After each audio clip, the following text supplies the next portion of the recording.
తెలుగు రాష్ట్రాల్లో వరి వివిధ దశల్లో ఉంది. ప్రస్తుతం తెలంగాణలో పిలక దశ నుంచి కంకి ఏర్పడే దశ వరకు ఉంది.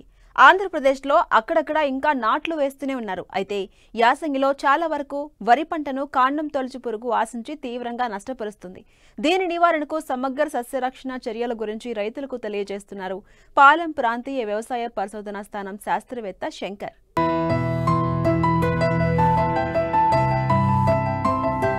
వరి పంటను నష్టపరిచే పురుగుల్లో కాండం తొలుచు పురుగు ముఖ్యమైనది. నారుమడి నుండి వరి ఈనే దశ వరకు పంటను ఆశించి తీవ్ర నష్టాన్ని కలిగిస్తుంది. దీని తల్లి రెక్కల పురుగు గోధుమ రంగులో ఉండి రెక్కలపై నల్లని చుక్కలు కలిగి ఉంటుంది. ఈ రెక్కల పురుగు ఆకుల చివరి భాగంలో గుడ్లు పెడుతుంది. ఈ గుడ్లపై తన రెక్కల నూగును కప్పి ఉంచుతుంది. 5 నుండి 9 రోజుల్లో ఈ గుడ్ల నుంచి పిల్ల పురుగులు బయటకొచ్చి మొక్కల మొదళ్లకు చేరి లేత కాండాలకు రంధ్రాలు చేసి లోపలి కణజాలాన్ని కొరికి తినేసి తీవ్ర నష్టం కలగజేస్తుంది. ఈ పురుగును సకాలంలో నివారించకపోతే 20 నుండి 30% దిగుబడులు రైతులు నష్టపోవాల్సి వస్తుంది. అలాగే దీని నివారణకు ముందస్తు జాగ్రత్తలు చేపట్టాలి. ఇందుకోసం ఎకరానికి 3 లింగాకర్షక బుట్టలను అమర్చి వారానికి బుట్టకు 25 లేదా అంతకు మించి మగరెక్కల పురుగులు పడినట్లయితే పురుగు మందులు పిచికారీ చేయాలని మరిన్ని వివరాలు తెలియజేస్తున్నారు పాలెం ప్రాంతీయ వ్యవసాయ పరిశోధనా స్థానం శాస్త్రవేత్త శంకర్. యాసంగిలో తెలంగాణ రాష్ట్రంలో సుమారుగా 42 లక్షల ఎకరాలలో సాగు చేయడం అనేది జరిగింది. ప్రస్తుతం మనం చూసుకున్నట్లయితే వరి పిలక దశ నుంచి కంకి ఏర్పడే దశ వరకు మనము రాష్ట్రంలో గమనించవచ్చు.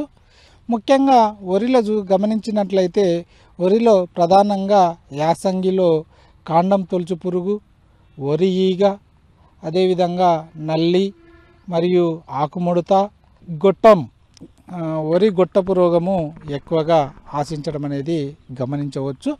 ముఖ్యంగా వరిలో ప్రధానంగా యాసంగిలో గమనించినట్లయితే కాండం తొలుచు పురుగు ఎక్కువగా ఆశిస్తుంది. ఈ కాండం తొలుచు పురుగును గమనించినట్లయితే ఈ కాండం తొలుచు పురుగు యొక్క రెక్కల పురుగులు అనేది గుడ్లను ఆకు కొన భాగంలో గుడ్లను గుంపులుగా పెడతాయి.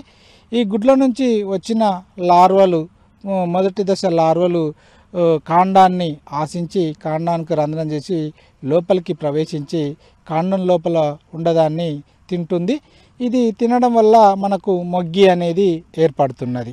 అదేవిధంగా పిలక దశలో ఇది ఎక్కువగా ఆశించినప్పుడు మనకు మొగ్గి అనే రోగము కనపడుతున్నది.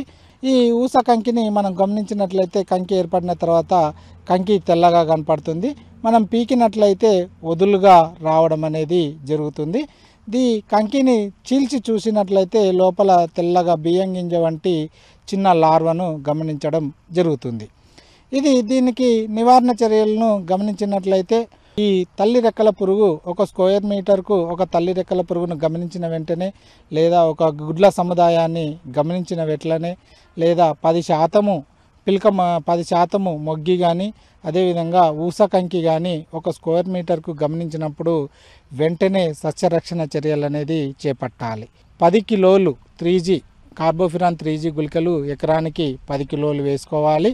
లేదా కార్టాప్ హైడ్రోక్లోరైడ్ అనే గుళికలు 4G గుళికలు ఎకరానికి 8 కిలోలు వేసుకోవచ్చు. అదేవిధంగా క్లోరాంట్రనిల్లిప్రోల్ అనే గుళికలు 0.3G అనే గుళికలు ఎకరానికి 4 కిలోలు మనం చెప్పిన విధంగా వేసుకున్నట్లయితే రక్షించుకోవచ్చు. పంటను మొగ్గి పురుగు నుండి పిలక దశలో గమనించుకోవచ్చు. అదేవిధంగా మనకు కంకి ఏర్పడిన తర్వాత మనము ఈ పురుగును గమనించినట్లయితే తెల్ల కంకి అనేది ఏర్పడడం జరుగుతుంది. ఆ దశలో ముఖ్యంగా మనము పిచికారి మందులను సస్యరక్షణ మందులను పిచికారీ చేసుకోవాలి. కార్టాప్ హైడ్రోక్లోరైడ్ అనే మందును ఎకరానికి సరిపడే మోతాదులో 400 గ్రాములు 200 లీటర్ల నీటిలో కలుపుకొని ఒక ఎకరానికి పిచికారీ చేసుకోవచ్చు. లేదా క్లోరాంట్రనిల్లిప్రోల్ అనే మందును 0.3 మిల్లీలీటర్లు 1 లీటర్ నీటికి కలుపుకొని పిచికారీ చేసుకోవచ్చు. ఎకరానికి 60 మిల్లీలీటర్లు అయితే సరిపోతుంది.